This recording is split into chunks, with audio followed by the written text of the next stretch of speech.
train them to fight. We want them to understand that people are going to attack upon us. We are going to defend our position. We will try to get blocks, but we are going to be ready for the fight. Just because you get to hit doesn't mean you get to score. I mean, we want our attackers to be terminal. And if you're not terminal, we want to have a certain prowess of being able to dig you out. I think what's important here is the area of which we can cover. I mean, we don't want to be excitable. We want to be able to have range. And for me, range is the obsession. So we just want to be able to cover a lot of distance. And if you hit hard, we're going to be in the spots where you hit hard. And if you hit slow or tip, we want to make sure we have good weight in order to be able to run those things down. All right, so starting posture here.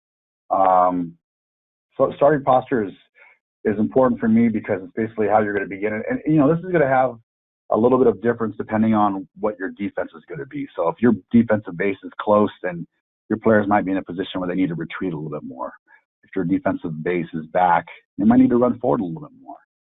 Maybe your defensive base has them around the spots where balls get hit, so they'll have to do less movement. But in general, this is a side view for starting posture and a front view. And you can see the weight's forward. So her chest is up, her elbows are bent, her back heel is off the ground. She's ready to kind of push herself forward or reach herself back. But she's pressed pretty aggressively.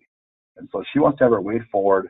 This is not the hardest thing to ask for in terms of starting posture. What's extremely difficult is when you start having them move around, when you ask athletes to cover space, or especially when you ask athletes to take on opponent attackers,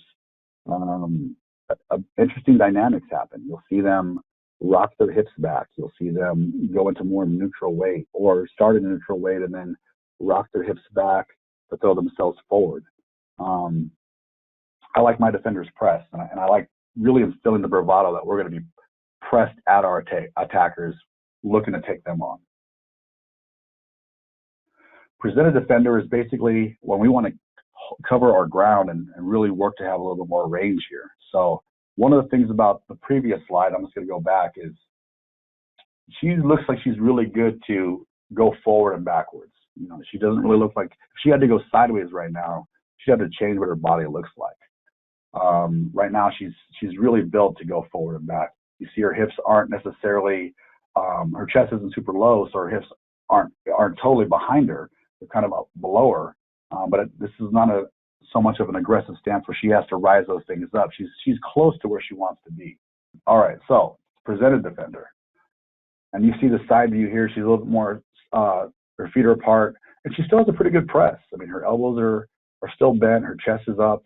And you see her shoulders are a little bit more risen above her hips, and her hips are kind of below her feet, and her head's kind of below her shoulders there. So in the front view, you can see she's still kind of, she's a lot more aggressively able to take on balls laterally. So she can go sideways much easier in this stance. If she had to go forward, she could, as long as she had good weight, she could lean to fall forward. But if her weight was neutral here, then it would take her a little time to kind of motion forward. Now, another movement that we might have to do here is also retreating. I mean, you have to move backwards and forwards. So how can we use our bodies, and what should we do in terms of retreating? And I have a couple methods that I use. I don't have a video on it, but I think some of the best retreaters are NFL defensive backs. I mean, they're covering receivers who are sprinter-like. These guys are fast, they can cut quick. And so in order to move backwards, look at some cues from them. These are kind of a few that I've developed.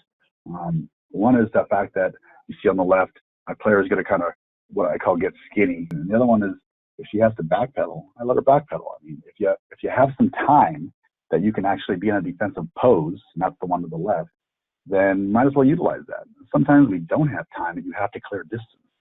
So if you don't have time and you have to clear distance back, you see her pumping her elbows and kind of working herself back here.